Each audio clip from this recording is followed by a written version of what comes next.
प्रतापपुर की पथरीली सड़कों पर जब बस रुकी तो उसमें से आर्यन और प्रिया उतरे। उनके पास सामान के नाम पर 2 पुराने सूटकेस और आंखों में सुनहरे भविष्य के सपने थे। आर्यन ने गांव की ओर देखा, जहां गरीबी और धूल तो थी, पर सुकून की तलाश भी थी। दोनों ने गांव के किनारे एक बहुत ही पुराना मिट्टी का कमरा किराए पर लिया। तभी आर्यन प्रिया से कहता है, प्रिया, मैं जानता हूँ ये जगह थोड़ी पुरानी है, पर हम इसे मेहनत से सजा लेंगे। बस एक बार मुझे कोई काम मिल जाए। काम तो मिल ही जाएगा, आप बस हिम्मत मत हारिएगा। आप सामान रखिए, मैं चूल्हा जलाकर देखती हूँ। जेब लगभग खाली है प्रिया, मैं तुरंत बाजार जाकर काम ढूंढता हूँ। कुछ ना कुछ तो मिल ही जाएगा। आर्यन भारी मन से बाजार की ओर निकल पड़ा। वो हर दुकान पर गया, हर दरवाजे को खटखटाया, लेकिन बाहरी होने के कारण किसी ने उसे काम नहीं दिया। भटकते भटकते आर्यन की नजर गांव की सबसे बड़े चिकन बिरयानी के ठेले पर पड़ी। वहां बोर्ड लगा था, गजाधर सेठ की मशहूर बिरयानी। गर्मा गर्म मसालों की खुशबू पूरी बाजार में फैली हुई थी।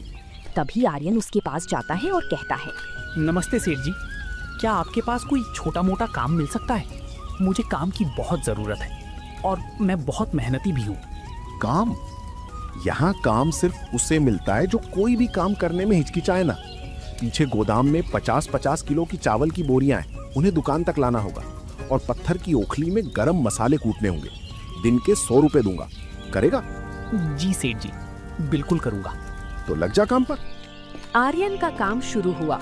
वो तपती दोपहर में भारी बोरियां अपनी पीठ पर लाद कर लाता। उसके शरीर से पसीना बहता, पर वो रुकता नहीं। बोरियां ढोने के बाद उसे घंटों पत्थर की ओखली में हाथ से मसाले पीसने पड़ते। मसाले की धंस से उसकी आंखों में पानी आता, पर वो अपनी मेहनत जारी रखता। ओए लड़के, जरा फुर्ती दिखा। ये मसाले जितने महीन होंगे, बिरयानी उतनी अच्छी बनेगी। ढीला मत पड़। जी सेठ जी, बस 5 मिनट में सारा काम खत्म कर दूंगा। शाम को जब वो 100 रुपए लेकर घर लौटा तो उसकी पीठ दर्द से टूट रही थी। प्रिया ने जब उसके सफेद पड़े हाथ देखे तो उसका दिल भर आया। ये क्या हाल बना लिया है आपने? क्या हम इसीलिए यहाँ आए थे? प्रिया, कोई काम छोटा नहीं होता। बस कुछ दिनों की बात है, फिर हम अपना रास्ता खुद बनाएंगे। मसाले पीसते पीसते आर्यन को मसालों की सही मात्रा और उनकी खुशबू की समझ होने लगी। ऐसे ही 1 हफ्ता बीत चुका था। तभी एक दोपहर गजाधर सेठ को किसी काम से तहसील जाना पड़ा। उसने पूरे ठेले की जिम्मेदारी आर्यन पर छोड़ दी। भीड़ बहुत थी। आर्यन ने बड़ी फुर्ती से लोगों को बिरयानी परोसना शुरू किया। तभी एक बुजुर्ग ग्राहक जो सालों से उस गांव में रह रहे थे, आर्यन के पास आए। बेटा, तुम्हारा काम करने का तरीका बहुत सलीकेदार है। इस जालिम सेठ के यहाँ अपनी जवानी क्यों गला रहे हो? क्या करूं चाचा, मैं तो बस पेट पालने के लिए ये कर रहा हूँ। खुद का काम शुरू करने के लिए पैसे नहीं है। हिम्मत जुटाओ बेटा, ये सेठ घटिया तेल इस्तेमाल करता है, फिर भी 100 रुपए वसूलता है। तुम अपना काम शुरू करो, गांव वाले तुम्हारा साथ जरूर देंगे। क्या मैं सच में ये कर सकता हूँ? उस दिन आर्यन और प्रिया की शादी की सालगिरह थी। प्रिया बहुत खुश थी और आर्यन के लिए तोहफे में कुछ अच्छा बनाने की सोच रही थी। वो शाम को आर्यन को बुलाने के लिए गजाधर सेठ के ठेले पर पहुंच गई। आर्यन जी, चलिए ना, आज का दिन तो हमारे लिए खास है। अरे ओ लड़की, ये तेरा घर नहीं, मेरा ठेला है। इसे काम करने दे, वरना इसके आज के पैसे भी नहीं दूंगा। सेठ जी, जरा तमीज से बात कीजिए। ये मेरी पत्नी है। पत्नी है तो इसे घर की 4 दीवारी में रख, नहीं तो कल से इसे भी काम पर ले आ। बस, अब बहुत हुआ। आपकी नौकरी और आपके ये 100 रुपए आपको ही मुबारक। मैं अब यहाँ 1 मिनट भी नहीं रुकूंगा। आर्यन और प्रिया खाली हाथ घर लौट आए। रात भर दोनों को नींद नहीं आई। गजाधर सेठ की बातें आर्यन के कानों में गूंज रही थीं। प्रिया, मैंने जोश में नौकरी तो छोड़ दी, पर कल से हम खाएंगे क्या? आप चिंता मत कीजिए, हम अपना खुद का कुछ करेंगे। आपने सुना नहीं था उस बुजुर्ग ने आपसे क्या कहा था? हमें अपनी बिरयानी का काम शुरू करना चाहिए। लेकिन बर्तन, चावल, चिकन, इन सब के लिए पैसे कहाँ से आएंगे? कमरे में सन्नाटा था।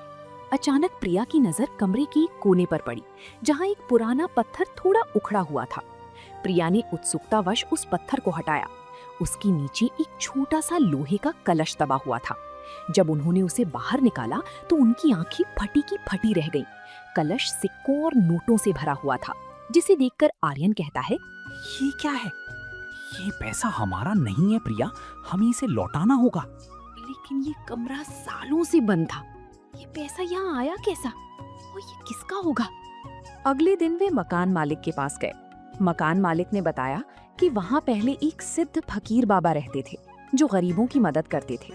उन्होंने कहा कि ये पैसा अब तुम्हारा है क्योंकि फकीर बाबा ने इसे किसी नेक काम के लिए ही छोड़ा होगा। ये सुनकर वो दोनों घर लौट आए। तभी आर्यन कहता है, ये पैसे हमें लोगों की भलाई करने के मिले हैं, तो हम वैसा ही करेंगे। हम इस पैसे से लोगों का पेट भरेंगे। आर्यन ने उन पैसों से एक छोटा सा ठेला किराए पर लिया। उसने सबसे बेहतरीन बासमती चावल और ताजे मसाले खरीदे। प्रिया ने अपनी दादी की गुप्त रेसिपी का इस्तेमाल कर चिकन बिरयानी तैयार की। अगले दिन बाजार में एक नया ठेला खड़ा था। आइए भाइयों, ताजी और लजीज चिकन बिरयानी सिर्फ 10 रुपए प्लेट। आइए, केवल 10 रुपए में गर्मा गर्म चिकन बिरयानी खाइए। क्या 10 रुपए? भाई मजाक तो नहीं कर रहे? चख कर देखिए बाबूजी, पसंद ना आए तो 10 रुपए भी मत दीजिएगा। देखते ही देखते लोग जमा होने लगे। जो भी एक चम्मच खाता वो तारीफ करते नहीं थकता। गजाधर सेठ दूर से ये सब चलते हुए देख रहा था। आर्यन का ठेला लगने के कारण गजाधर सेठ का धंधा मंदा पड़ने लगा। उसके ठेले पर मक्खियां भिनभिना रही थी, जबकि आर्यन के यहाँ लंबी लाइन लगी थी। ये कल का आया छोकरा एक प्लेट चिकन बिरयानी 10 रुपए में कैसे बेच रहा है? जरूर इसमें कोई मिलावट की है, या फिर ये सड़ा हुआ चिकन लोगों को खिला रहा है। मैं आज ही इसका पता लगाऊंगा। ये ज्यादा दिन यहाँ टिक नहीं पाएगा। गजाधर सेठ ने तय किया कि वो आर्यन के घर जाकर देखेगा कि बिरयानी कैसे बनती है। रात के 2 बज रहे थे। वो दबे पांव आर्यन के घर की खिड़की तक पहुंचा। उसने देखा कि आर्यन की रसोई में चूल्हा जल रहा था और आर्यन और प्रिया बातें कर रहे थे। प्रिया, आज मसाले थोड़े ज्यादा भूनना, खुशबू दूर तक जानी चाहिए। जी, और चावल को हम रात भर भाप में धीमी आंच पर रखेंगे, इसी से स्वाद निखरता है। ये सुनकर सेठ खुद से कहता है, सिर्फ मेहनत नहीं, कुछ तो राज है। ये लोग किसी खास पोटली से मसाले डाल रहे हैं। मुझे वो पोटली चाहिए। अगले दिन एक ग्राहक ने खाते खाते आर्यन से पूछ ही लिया, आर्यन भाई, सच बताओ, 10 रुपए में तो लागत भी नहीं निकलती होगी। तुम अपना घर कैसे चलाते हो? भाई साहब, मुनाफा कमाना मेरा मकसद नहीं है। मुझे बस इतना चाहिए कि गांव का कोई भी इंसान भूखा ना सोए। आर्यन भाई, तुम्हारी नीयत साफ है, इसीलिए तुम्हारे काम में बरकत है। गजाधर सेठ ने ये सुना और फौरन मुखिया जी के पास पहुंच गया। उसने शिकायत की कि आर्यन लोगों को मिलावट वाली चीज खिला रहा है। दोपहर का समय था। अचानक मुखिया जी गजाधर सेठ के साथ आर्यन के ठेले पर पहुंचे। भीड़ छट गई। तभी मुखिया जी ने कहा, आर्यन, तुम्हारे खिलाफ गंभीर शिकायत आई है। तुम इतनी सस्ती बिरयानी कैसे बेच रहे हो? क्या तुम इसमें कुछ अवैध मिलाते हो? मुखिया जी, मैंने आज तक कभी बेईमानी नहीं की। झूठ बोल रहा है ये। इसकी रसोई की तलाशी लीजिए। इसके पास कोई जादुई शक्ति है या फिर ये चोरी का माल बेचता है? मुखिया जी ने आदेश दिया कि कल सुबह आर्यन के घर की तलाशी ली जाएगी और उसे अपनी आय का स्रोत बताना होगा। ये बात सुनकर आर्यन और प्रिया बहुत डर गए। अगर हमने उस कलश के बारे में बताया तो क्या लोग यकीन करेंगे? हमें सच ही बोलना होगा प्रिया। सच बोलने के सिवा हमारे पास कोई रास्ता नहीं है। उस रात आर्यन ने भगवान से प्रार्थना की कि उनकी मेहनत और फकीर बाबा का आशीर्वाद बेकार ना जाए। अगली सुबह पूरा गांव आर्यन के घर के बाहर जमा था। मुखिया जी और गजाधर सेठ अंदर दाखिल हुए। गजाधर ने कोना कोना छान मारा।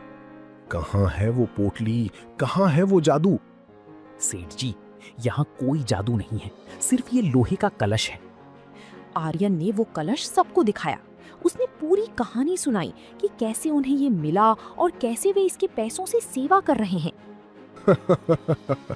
देखा मुखिया जी, मिल गया ना सबूत। ये कलश जादुई है और इसमें चोरी का धन है। आपको इसे जब्त कर लेना चाहिए। शांत रहो गजाधर। आर्यन, क्या तुम्हारे पास कोई गवाह है कि ये पैसा तुम्हें यहीं मिला और ये चोरी का नहीं है? तभी उस घर का मकान मालिक भीड़ से निकलते हुए आया और उसने कहा, हाँ मुखिया जी, मैं गवाह हूँ। इन बच्चों ने मुझे ये पैसा लौटाने की कोशिश की थी, पर मैंने ही इन्हें वो पैसे रखने को कहा। ये बात सुनकर गांव वाले आर्यन के पक्ष में नारेबाजी करने लगे। गजाधर का चेहरा गुस्से से लाल पड़ गया, जिसके बाद मुखिया जी ने बिरयानी की शुद्धता की जांच के लिए गांव के सबसे पुराने रसोइये को बुलाया। रसोइये ने एक निवाला खाया और उसकी आंखों में चमक आ गई। मुखिया जी, इसमें कोई जादू नहीं है। इसमें वही स्वाद है जो माँ के हाथ के खाने में होता है। ये सिर्फ धीमी आंच और ईमानदारी का कमाल है।